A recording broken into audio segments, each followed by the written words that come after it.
What's up, everybody? Welcome to Podcast Now. I'm Alex, and this video we have to talk about two gigantic news pieces with Scream 7. Unbelievable the day that we've had as a community. Starting with the wrong Mark, and I want to spend some time on each of these two things individually because I do think it's a big deal. We got another casting, and it's not for Mark Kincaid, but it is for a Mark. Now, I have nothing against Joel McHale. I actually do recognize him. I oftentimes say a lot of these people get cast, I know like one thing they've been in, even if I've never seen it. Him, at least, I do know who he is. I have seen him in things previously. I do think it is like a somewhat weird casting. I'm willing to just give it to him. I tend to do that with the Scream cast just in general, but this is the wrong Mark. This is Mark Evans, I think his last name is, and I want to kind of set the record straight with at least what I think happened here, and to me, it's as clear as day. You can disagree, but I would heavily push back on anybody that would disagree to this idea, okay?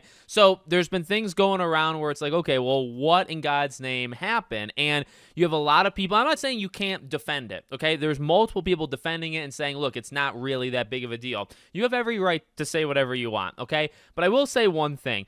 The casting process, it was definitely going after Patrick Dempsey. We had talk shows that literally had Patrick Dempsey on them, and they were talking to him about Scream. You had him talking about Scream like 3 weeks ago. And, it didn't sound like the most promising of all time, but he was literally talking about it. You do not bring up those things, I think, to an actor on your talk show. You do not have all of these people that are pretty good, with leaks and rumors. They all said that it was him. They all said either he was locked in or he was very close to being locked in. You do not go from that to this without anything happening. And so I guess that's what I'm kind of saying. I've seen a lot of people that say, well, they never told us which Mark that it was. Well, yeah, I guess. And again, you can disagree, and this is where hopefully we can have like a respectful conversation. But I will say, I don't buy any of that. I think all of that stuff is honestly, I think making excuses for them when they don't need to have excuses made. I think you can just call a spade here and say something happened at the very last minute, whether it was money or, scheduling conflict or whatever. They wanted Patrick Dempsey. Mark, her husband, is Mark Kincaid, and then at the last second, they had to switch it. At the last second, they had to hire somebody else to play the role, and instead of recasting, because that would have probably been more disrespectful, instead, now you have to have it be an entirely different person, and because they never said his last name, they can get away with the entire thing. At the end of the day, does this completely crush it? No. Is it going to make me not see the movie anymore? No.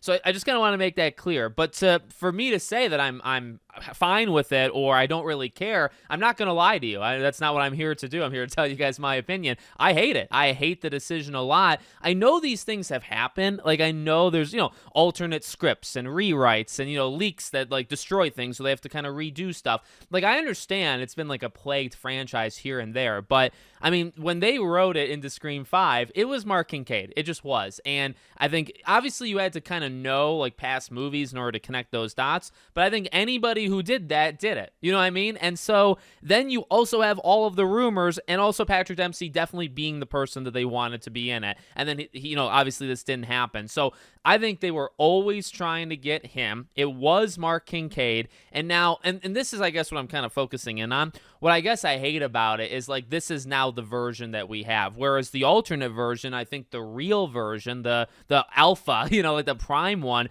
is that she got married to him. That she's, and I think she still should be Sidney Prescott, by the way, but Kincaid, not Evans. So I am pretty upset by that. I'm not going to hide that. I'm not going to, shelter my feelings. I think it's a pretty stupid move, and I think it's simply just because they couldn't get the guy. So we'll see how it happens. I will say, this actually, in terms of, like, how my brain thinks of the lore and thinks about, like, her as a character and stuff, I've defended the idea of not killing Mark. I've defended the idea of not killing Mark this entire time, right? Because, well, I like Patrick Dempsey. I don't really think he needs to die. But also, there's this guy that we saw in Scream 3 and had this whole relationship seemingly behind the scenes. You can kind of make up the lore, kind of in your head, right? And it's like, okay, so you bring him back and you have Sidney have a husband and then 3 kids, and you kill the husband. Well, that hurts Sidney as a character because it's like, the love of her life, the love of her past 20 years is now dead. But also, like, this is a character that has actual history in Scream and Mark Kincaid. Now that it's not him, I actually feel somewhat differently. I feel like he is a prime target to go. Maybe I don't want to say he's a ghost face because like a lot of those things still apply. It's just I don't have the same connection to him. Does that make sense? Like Mark Kincaid, you have that connection with, and it enriches that history between those two characters behind the scenes as these movies are going and you fill in the blanks. But now that it's not him, now it's just some random guy named Mark. And again, the thing that actually does still line up is, well, she still loves him for all of these years. She still had 3 kids with him. So, like, this is still the father of those kids. This is somebody that she's probably been married to for, like, 20 years, if you want to say, the daughter's maybe 16, 17. So she's probably been married for 2 decades, right? So that kind of stuff of, like, well, killing her husband and that impact it would have on Sydney, that still applies. It's just I no longer have that bond at all with this person. I don't know if I would say I would need them to die now. I definitely don't think they should be Ghostface, just for the simple fact of, like, it's the father of these kids. Again, married for all this length of time. He did that to then be Ghostface like 20 years later. I would not like that whatsoever. But the death thing, I'm kind of like 50-50 on. So, okay, I want to kind of leave that there. Let's move on to the Mindy thing, because this is equally, I would say, while one was shocking, I would say in a negative way, this one was shocking and I will say, a positive way. I think Mindy has gone up and down in a lot of people's minds, and people will flip-flop as well. But, just generally, I think she's kind of like a hot, cold type character. And she's never been one of my favorites, but she's never been like the worst character, on screen, or like the worst character in these movies. I like the idea that we're like weirdly building the core 4 again. And I mean, there's like the outside stuff that kind of, comes in now too, where it's like, all right, if Jenna Ortega was not filming Wednesday season 2, is she in this movie, or did she really leave because of Melissa And I'm not talking about like who you have to defend and what team you have to be on, because if you know me, I don't subscribe to that kind of stuff. I am just simply asking at this point a pretty interesting question, I feel, because Jasmine is incredibly vocal about this stuff, almost as much as Melissa, and yet she's fine, and yet she is, so the people that say, oh, well, Mason Gooding is gone to us because he's supporting Spyglass, well, now you have a person that's on the same side as Jenna and Melissa that's also now in this movie. So I'm starting to think they just didn't like Melissa, and speaking out and all that stuff, they got rid of her. But now with the Jenna thing, it's like, is she doing it to kind of, because of the Melissa stuff, or is she doing it simply because she was doing Wednesday? Like, I don't know. It doesn't really matter, I guess. Like, when the film is going, you do have to explain away Sam and Tara, but it's not necessarily the first thing on our minds. So you could say it doesn't matter. It depends, I guess, on the person. But, Mindy coming back, I mean, I just kind of said it. The biggest thing to me is kind of slowly building this up and having half of the core 4 all of a sudden.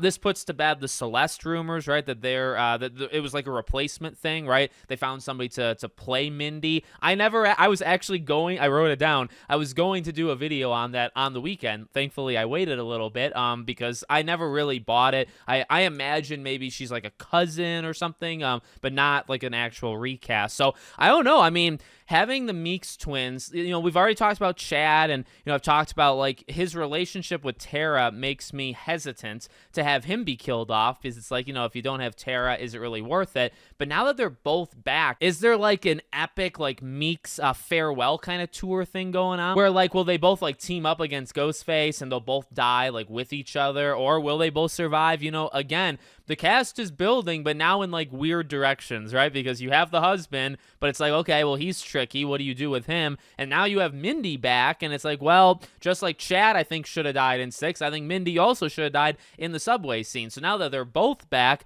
are they both safe? I don't really know if that's something that should happen, but then it's like, well, if you kill one, we're back at really a similar situation we had like basically with Scream 6. So I'm very surprised, but I'm also, I would say, happy. Like, it is kind of cool that she's coming back, and I guess maybe she would be the character that explains, because you have to remember, right, that they have to have a character like that every time. So she is that person, maybe filling in one more time, and we'll see where it takes us. But Jesus, what a day, what an absolute crazy day. Okay, I'm not gonna say it was all great. I mean, yeah, getting the cast that Sydney will have a physical husband on screen. Definitely good because, as I've said, I don't like the idea of constantly pushing him aside. It's just not the mark I thought it was going to be. And then, Mindy coming back, pretty crazy. So we'll see. I mean, like, does Hayden come back? They're filming. This is like 2 weeks in, and we're still getting this stuff. So I guess it never stops. So let me know what you guys think in the comments. Make sure, as always, you're subscribed to the channel, bell icon turned on,